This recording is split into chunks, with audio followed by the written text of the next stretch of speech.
Oggi parleremo di scorreggi. Partiamo dal primo, scorreggia vulgaris, per ogni occasione, da condividere con amici e parenti più stretti. Passiamo adesso alla scorreggia fetida. Si fa con aria ingenua, evitando sospetti su di voi negli ambienti chiusi.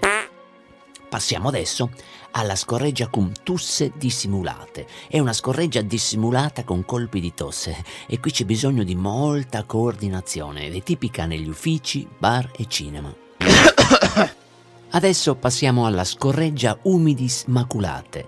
Prende il nome dalle caratteristiche macchie che lascia sulle mutande, molto pericolosa.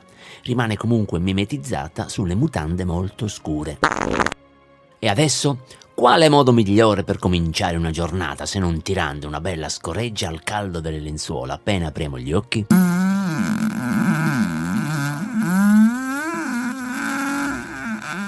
Abbiamo anche la scorreggia umide alonata, tipico nelle scuole, uffici, ambienti dove il sedere è costretto al costante contatto con la sedia. E infine, per chiudere, la scorreggia deflagrante vulcanica, probabilmente la più temuta e odiata.